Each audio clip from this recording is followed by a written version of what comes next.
Hello friends, आपका अपने YouTube channel Gita ज्ञान में स्वागत है। आज की मेरी वीडियो है राजा भर्तृहरि के बारे में। राजा भर्तृहरि महान चक्रवर्ती सम्राट विक्रमादित्य के बड़े भाई थे। विक्रमादित्य के पिता राजा गंधर्वसेन थे और उनकी 2 पत्नियां थीं। एक पत्नी के पुत्र विक्रमादित्य थे और दूसरी पत्नी के पुत्र राजा भर्तृहरि थे। भर्तृहरि बड़े भाई थे, इसलिए राजा गंधर्वसेन के बाद उज्जैन का राजपाट उनके बड़े पुत्र भर्तृहरि को मिला। प्रचलित कथाओं के अनुसार राजा भर्तृहरि की भी 2 पत्नियां थीं, लेकिन उन्होंने तीसरा विवाह पिंगला नाम की स्त्री से किया। रानी पिंगला बहुत ही सुंदर थीं। दोस्तों, आपसे विनम्र निवेदन है, पूरा वीडियो सुनने के लिए चैनल को लाइक और सब्सक्राइब करें। राजा भर्तृहरि क्यों बने सन्यासी, रानी पिंगला की क्या थी कहानी, चलिए जानते हैं। प्राचीन समय की बात है। उज्जैन के राजा भर्तृहरि धर्म और नीति शास्त्र के बहुत बड़े ज्ञाता थे। एक दिन राजा भर्तृहरि शिकार के लिए जंगल की ओर जा रहे थे, तो उन्हें रास्ते में एक और राज्य मिला। उस राज्य से जैसे ही बाहर निकले तो उन्हें एक बागीचा दिखा। उस बागीचे में एक बहुत ही सुंदर स्त्री बैठी हुई दिखी। राजा की नज़र उस स्त्री पर पड़ती है। उसकी सुंदरता देखकर राजा को उससे प्रेम हो जाता है। राजा भर्तृहरि उसके पास जाते हैं और उससे कहते हैं, हे सुंदरी, तुम कौन हो और कहाँ रहती हो? राजा की बात सुनकर वह स्त्री राजा से कहती है, पहले आप मुझे बताएं कि आप कौन हैं और ये सब मुझसे क्यों पूछ रहे हैं? तब राजा कहते हैं, मैं उज्जैनी का राजा भर्तृहरि हूँ। मैं तुम्हारे इस तेजस्वी और आकर्षक रूप को देखकर मोहित हो गया हूँ और मैं तुमसे विवाह करना चाहता हूँ। क्या तुम मेरे इस प्रस्ताव को स्वीकार करोगी? तब वह स्त्री राजा से कहती है, हे राजन, मैं विवाह तो आपसे कर सकती हूँ, परंतु उससे पहले मेरे पिता से आज्ञा लेनी होगी। मेरे माता पिता ने मुझे जन्म दिया है। बिना उनकी आज्ञा से मैं कोई भी कार्य नहीं करूंगी। उस स्त्री की बात सुनकर राजा भर्तृहरि उसकी बात से सहमत हो गए। उसके बाद राजा भर्तृहरि उस स्त्री के पिता के पास जाते हैं। राजा भर्तृहरि उनसे कहते हैं, महाराज, मैं उज्जैन राज्य से आया हूँ। मैं वहाँ का राजा भर्तृहरि हूँ। मैं आपकी पुत्री से प्रेम करता हूँ और आपकी पुत्री से विवाह करना चाहता हूँ। अगर आपकी आज्ञा हो तो मैं अपने राज्य की रानी बनाना चाहता हूँ। उसके बाद उस स्त्री का पिता बहुत सोच विचार करता है। फिर सोचने के बाद राजा भर्तृहरि से विवाह करने का आदेश दे देता है। उसके बाद राजा अपनी पुत्री पिंगला और राजा भर्तृहरि का विवाह करा देता है। राजा अपनी सुंदर पत्नी पिंगला को लेकर अपने राज्य आ जाते हैं। राजा भर्तृहरि बहुत खुश थे, क्योंकि उनके राज्य में रानी पिंगला इतनी सुंदर और कोई स्त्री नहीं थी। राजा भर्तृहरि अपनी पत्नी पिंगला को देखकर अपने आप को बहुत भाग्यवान समझते थे। राजा अपनी तीसरी पत्नी पिंगला से बहुत प्रेम करते थे और अंधा विश्वास भी करते थे। राजा भर्तृहरि अपनी पत्नी के प्रेम में पड़कर अपने राज्य को भूल गए थे। ऐसे ही कुछ दिन बीत गए। राजा भर्तृहरि अपनी सुंदर पत्नी पर मोहित होने के कारण ठीक से अपने राज्य काज के कार्यों पर भी ध्यान नहीं दे पाते थे। इस तरह धीरे धीरे समय निकलता गया और कुछ वर्ष बीत गए। एक दिन राजा भर्तृहरि अपने सैनिकों के साथ जंगल में शिकार के लिए जाते हैं। राजा एक हिरण का शिकार करने के लिए बाण चलाते हैं और हिरण को घायल कर देते हैं। हिरण के शरीर से खून बहने लगता है। खून को देखकर राजा भर्तृहरि अपने मन में सोचने लगते हैं कि मैं अपनी पत्नी पिंगला से प्यार करता हूँ, परंतु आज मैं पिंगला की परीक्षा लूँगा और यह देखूँगा कि जितना प्रेम मैं अपनी पत्नी से करता हूँ, क्या उतना ही प्रेम पिंगला भी मुझसे करती है या नहीं। कुछ सोचने के बाद राजा अपने एक सैनिक को बुलाते हैं और उनसे कहते हैं कि मैं रानी पिंगला की परीक्षा लेकर यह देखना चाहता हूँ कि वो मुझसे कितना प्रेम करती है। मैं तुम्हें इस हिरण के खून से अपने कपड़े भिगोकर दूंगा और तुम मेरे इन कपड़ों को लेकर जाओ और रानी पिंगला से कहो, राजा एक हिरण का शिकार करने जंगल में गए थे। वहाँ एक शेर ने राजा को मार दिया। हो सकता है यह सुनने के बाद रानी पिंगला तुम्हारी बातों पर विश्वास न करे, तो मेरे कपड़े जो खून से लपटे हैं तो तुम उसे दिखा देना। राजा भर्तृहरि की बात सुनकर वह सैनिक कहता है, महाराज, मेरे इतना दुस्साहस नहीं है कि मैं इतना बड़ा झूठ रानी साहिबा से कहूँ। सैनिक की बात सुनकर राजा फिर सैनिक से कहते हैं कि तुम यह बताओ कि तुम राजा की बात मानोगे या फिर रानी की। राजा भर्तृहरि की बात सुनकर वह सैनिक दुविधा में पड़ गया। फिर वह राजा की बात मानकर राजा द्वारा दिए गए कपड़ों को अपने कपड़े में छुपाकर रोता हुआ राजमहल की तरफ चला जाता है। राजमहल में जाकर सैनिक रोते हुए रानी पिंगला से कहता है, हे रानी साहिबा, अभी कुछ क्षण पहले मैं और महाराज शिकार करने के लिए जंगल में गए थे। शिकार करते समय एक शेर ने राजा पर हमला कर दिया और जिस कारण महाराज की मृत्यु हो गई। रानी साहिबा, वह शेर महाराज को मारकर खा गया। उस सैनिक की यह बात सुनकर रानी पिंगला को बिल्कुल भी विश्वास नहीं हुआ। रानी क्रोधित होकर उस सैनिक से कहती हैं, मूर्ख सैनिक, तुम्हें शर्म नहीं आती? तुम अपनी रानी साहिबा से अपने महाराज की मृत्यु का इतना बड़ा झूठ बोल रहे हो। अगर राजा एक शेर के झपट्टे में आकर मर गए तो तुम कैसे बच गए?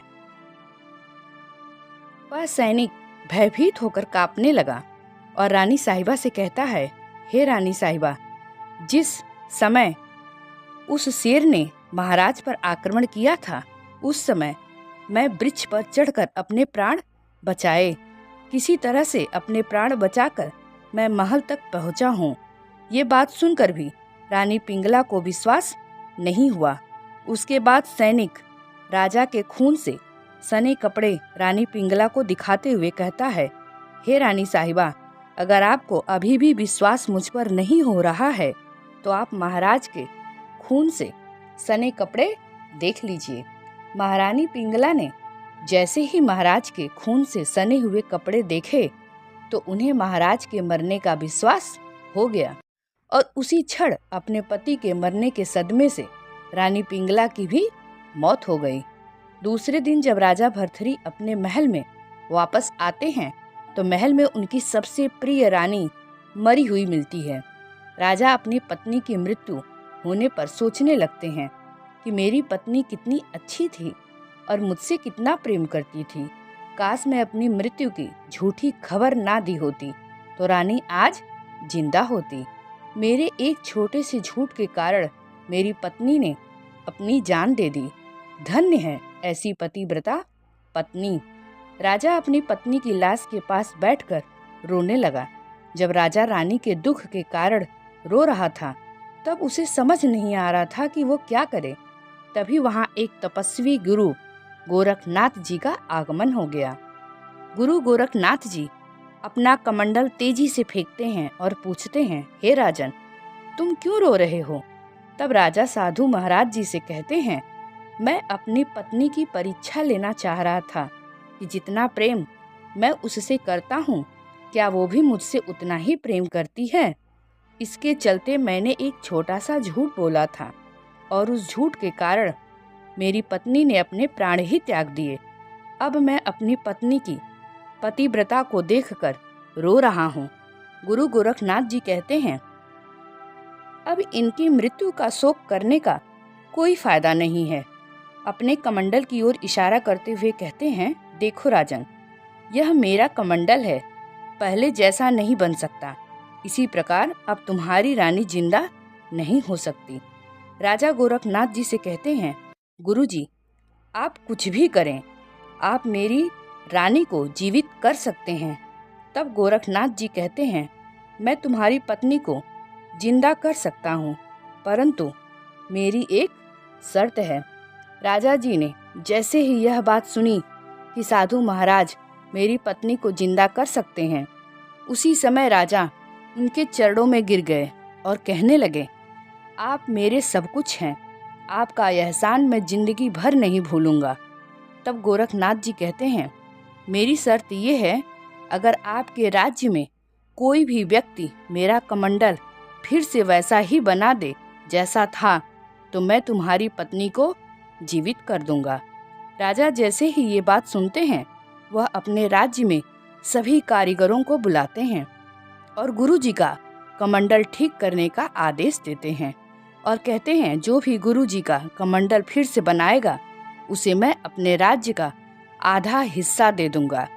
यह घोषणा सुनते ही सभी कारीगर कमंडल बनाने में लग गए, परंतु कोई भी उनके कमंडल जैसा कमंडल न बना सका।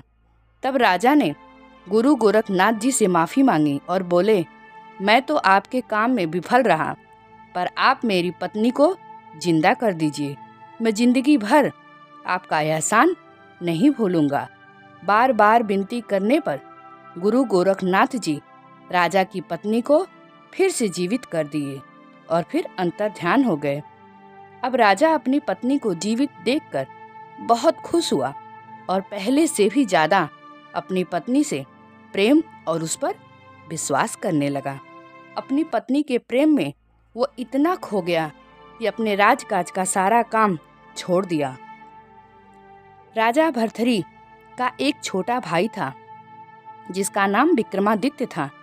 विक्रमादित्य अपने भाई को देखकर बहुत परेशान रहने लगा और राजा को समझाया कि आप इस राज्य के राजा हैं और आपका कर्तव्य रक्षा करना है, किंतु आपको स्त्री के प्रेम के अलावा कुछ भी दिखाई नहीं दे रहा है। विक्रमादित्य अपने बड़े भाई को रोज रोज समझाता था, परंतु राजा को कुछ भी समझ नहीं आता था। एक दिन विक्रमादित्य अपने अस्तबल में जाता है और कुछ घोड़े उसे दिखाई देते हैं जो बहुत कमजोर लग रहे थे। जो सैनिक घोड़े का ध्यान रखते हैं तब उनसे पूछता है, कुछ घोड़े दिन प्रतिदिन कमजोर क्यों होते जा रहे हैं? तब वह सैनिक बोलता है, महाराज मैं आपको सच बताता हूँ, यह घोड़े दिन प्रतिदिन इतने कमजोर इसलिए हो रहे हैं क्योंकि जो हमारी रानी साहिबा हैं वो रात में 2 बजे घोड़े पर बैठकर कहीं जाती हैं और सुबह होते ही ब्रह्म मुहूर्त में घोड़े को तेज गति से भगाते हुए लाती हैं, फिर घोड़े आकर तुरंत गिर जाते हैं। इस तरह से सभी घोड़े कमजोर होते जा रहे हैं। राजा का छोटा भाई जब ये बात सुनता है तो आश्चर्यचकित रह जाता है कि आखिर महारानी इतनी रात को कहाँ जाती हैं। यह सोच सोच कर वह बहुत परेशान होने लगा। उसके बाद विक्रमादित्य सैनिक से कहता है, आज तुम यहाँ मत रहना, आज रात्रि यहाँ पर मैं रहूँगा और घोड़े की रखवाली भी करूँगा। आज मैं देखूँगा महारानी कहाँ जाती हैं। सैनिक वहाँ से चला जाता है। जैसे ही रात्रि के 2 बजे महारानी आती हैं और उन घोड़ों में से एक घोड़ा चुनती हैं और उस पर बैठकर जाने लगती हैं, तुरंत विक्रमादित्य महारानी को रोक देता है। तब महारानी अपने देवर से कहती हैं, आप मेरे रास्ते में मत आइए, लेकिन विक्रमादित्य वहाँ से नहीं हटते हैं। फिर से पूछते हैं, कहाँ जा रही हैं? तब महारानी हड़बड़ाने लगती हैं, लेकिन अपने देवर को कुछ नहीं बताती हैं। रानी की चुप्पी देखकर विक्रमादित्य समझ जाता है कि महारानी किसी न किसी से मिलने जा रही हैं और मेरे भाई को धोखा दे रही हैं। फिर रानी घोड़े से उतर जाती हैं और महल में जाकर सो जाती हैं और सुबह उठते ही रानी सोचने लगती हैं, आज मेरे देवर जी ने मुझे जाते हुए पकड़ा है और मुझ पर शक भी कर रहे थे। सुबह होते ही देवर जी महाराज से सब कुछ कह देंगे, क्यों ना मैं ही कुछ ऐसा करूं कि राजा मेरी बात पर विश्वास कर लें। उसके बाद रानी अपने बालों को खोल देती हैं और अपने कपड़ों को भी फाड़ देती हैं, फिर जमीन पर लेट जाती हैं। जैसे ही राजा नींद से उठते हैं तो देखते हैं रानी जमीन पर लेटी हैं और जोर जोर से रो रही हैं। तब राजा रानी से कहते हैं, हे प्रिय, आखिर तुम नीचे क्यों पड़ी हो? और रो क्यों रही हो? तुम्हारे इन कपड़ों को कौन फाड़ा है? तब रानी चालाकी के साथ आंसू बहाते हुए कहती हैं, मैं तुम्हें क्या बताऊं, तुम्हारे भाई ने आज मेरी इज्जत पर हाथ डाला है, मुझ पर अपनी गंदी निगाह डाली है।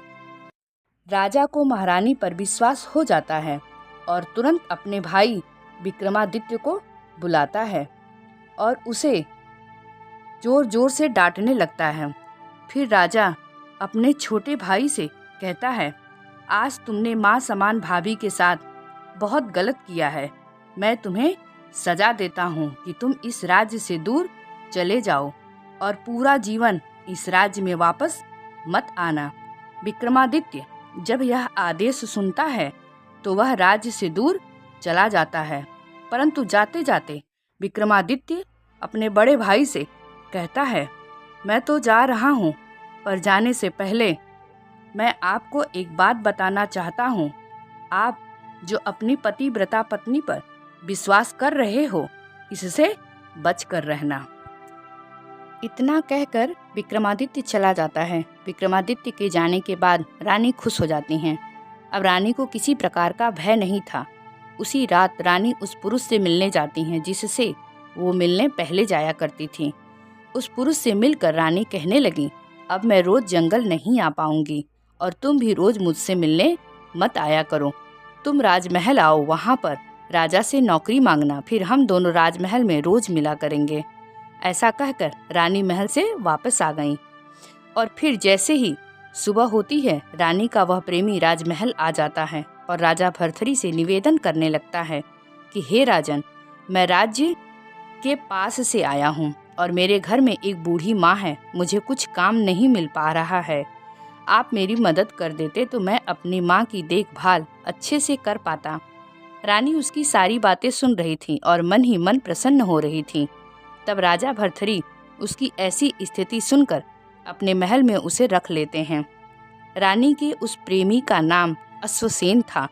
अब अश्वसेन राजा का आदेश पाकर महल में रहने लगा। राजा जब महल में व्यस्त रहते थे तब रानी अपने प्रेमी से मिल लेती थी। ऐसे ही काफी समय बीतता गया। रानी राजा की आंखों में धूल झोंकती थी, पर राजा अपनी पत्नी से बहुत प्रेम करते थे। एक दिन राजा शिकार करने के लिए जंगल जाते हैं। जैसे ही जंगल में प्रवेश करते हैं तो उन्हें वही संत गुरु गोरखनाथ जी मिलते हैं जिन्होंने रानी को जिंदा किया था। गुरु गोरखनाथ जी के पास राजा जाते हैं। तब गोरखनाथ जी कहते हैं, हे राजन, तुम्हारे भोले स्वभाव को देखकर मैं बहुत परेशान हूँ। राजा द्वारा उचित सत्कार पाने के कारण गोरखनाथ जी अति प्रसन्न थे और प्रसन्न होने के कारण गुरु गोरखनाथ जी ने भर्तृहरि को अमर फल दिया और कहा कि तुम इस फल को ग्रहण करो, इसे खाने से तुम सदैव जवान रहोगे, तुम्हें बुढ़ापा नहीं आएगा। राजा उस फल को गुरु गोरखनाथ जी से ले लेते हैं। यह चमत्कारिक फल देकर गुरु गोरखनाथ जी चले गए। राजा भर्तृहरि सोचने लगे, यह अमर फल मैं क्या करूँगा खाकर। इस फल को मैं अपनी पत्नी को दे देता हूँ क्योंकि वह मुझसे बहुत प्रेम करती है। इस फल को खाने से मेरी पत्नी हमेशा जवान दिखेगी।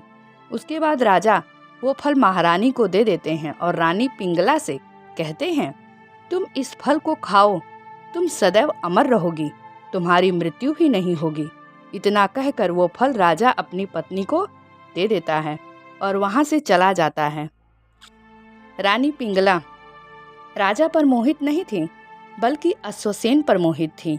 रानी सोचती हैं, इस फल को खाकर मैं क्या करूँगी, मैं तो अश्वसेन से प्रेम करती हूँ, इसलिए यह फल मैं अश्वसेन को दूंगी। और वो फल रानी अश्वसेन को दे देती हैं। अश्वसेन एक वेश्या से प्रेम करता था। उसने कहा, ये फल मैं क्या करूँगा खाकर, यह चमत्कारिक फल तो मैं अपनी प्रेमिका को दे दूंगा जिससे मैं अत्यधिक प्रेम करता हूँ। फिर वह फल ले जाकर अपनी प्रेमिका को देता है और कहता है कि तुम इस फल को खा लेना, यह एक चमत्कारिक फल है, इस फल को खाकर तुम हमेशा के लिए अमर हो जाओगी। इतना कहकर वह चला जाता है। उसके जाने के बाद वैश्या उस चमत्कारिक फल को देखने लगती है और सोचती है कि मैं इस फल को खाकर क्या करूँगी, मेरी तो जिंदगी वैसे भी नरक सी है। इस फल की सबसे ज़्यादा आवश्यकता तो राजा को है, क्योंकि वो इस राज्य के पालनहार हैं। राजा यदि लंबे समय तक जवान रहेंगे तो प्रजा को भी सारी सुविधाएं देते रहेंगे। इसलिए इस चमत्कारिक फल के हकदार राजा ही हैं। उस वेश्या को यह नहीं पता था कि वह फल संत महात्मा ने राजा भर्तृहरि को दिया था। राजा भर्तृहरि ने रानी पिंगला को, महारानी ने अश्वसेन को और अश्वसेन अपनी प्रेमिका वेश्या को दिया था। वेश्या उस फल को लेकर राजमहल चली जाती है और राजा से कहती है, हे राजन, आज मैं बहुत ही चमत्कारिक फल लाई हूँ। इस चमत्कारिक फल को खाने के बाद मनुष्य कभी बूढ़ा नहीं होता और ना ही मृत्यु होती है। उसकी बात सुनकर राजा सोचने लगते हैं कि ऐसा ही फल संत महात्मा ने तो मुझे भी दिया था। जब वेश्या उस फल को राजा को देती है तो राजा वह फल देखकर आश्चर्यचकित हो जाता है और समझ भी जाता है कि ये फल तो वही है जो मुझे गुरु गोरखनाथ जी ने दिया था और मैंने अपनी पत्नी पिंगला को दिया था। तब राजा वेश्या से पूछता है, ये फल तुम्हें किसने दिया? वेश्या राजा से डर कर बताती है, यह फल मेरे प्रेमी अश्वसेन ने दिया था, जो आपके दरबार में काम करता है। राजा अश्वसेन को दरबार में बुलाते हैं और क्रोधित होकर पूछते हैं, यह फल तुम्हें कहाँ से प्राप्त हुआ? अश्वसेन राजा से डर कर बताता है, अगर आप बुरा ना मानो तो यह फल महारानी ने दिया है। अश्वसेन से यह बात सुनकर राजा चिंतित हो जाते हैं कि मैं अपनी पत्नी से बहुत प्रेम करता था, उस पर बहुत विश्वास करता था। राजा अपनी पत्नी को बुलाकर पूछते हैं, मैंने ये फल तुम्हें दिया था, यह फल इस अश्वसेन के पास कैसे आया? राजा की बात सुनकर रानी घबरा जाती हैं और राजा के पैरों में गिर जाती हैं। रानी पिंगला राजा से कहती हैं, महाराज, यह सत्य है, मैं इस अश्वसेन से प्रेम करती हूँ और आपके छोटे भाई विक्रमादित्य ने जो भी आपसे कहा था वो भी सत्य था। मैं रोज इस अश्वसेन से मिलने जाया करती थी। राजा भर्तृहरि यह सब सुनकर बहुत पश्चाताप करने लगते हैं। राजा सैनिकों को बुलाकर अपने छोटे भाई विक्रमादित्य को ढूंढने का आदेश देते हैं। विक्रमादित्य के मिलने के बाद राजा अपने छोटे भाई को गले लगाकर कहने लगते हैं, भाई, मैं किस प्रकार से पश्चाताप करूं? राजा अपनी पत्नी पिंगला और अश्वसेन वेश्या को कारागार में डाल देता है और पिंगला के धोखे के कारण राजा के मन में वैराग्य जाग जाता है और वे अपना संपूर्ण राज्य अपने छोटे भाई विक्रमादित्य को सौंपकर उज्जैन की गुफा में आ गए। राजा भर्तृहरि ने उस गुफा में कई वर्षों तक तपस्या की। राजा भर्तृहरि की कठोर तपस्या से राजा इंद्रदेव भयभीत हो गए। राजा इंद्रदेव ने सोचा, राजा भर्तृहरि वरदान पाकर स्वर्ग पर आक्रमण करेंगे। यह सोचकर इंद्रदेव ने भर्तृहरि पर एक विशाल पत्थर गिरा दिया।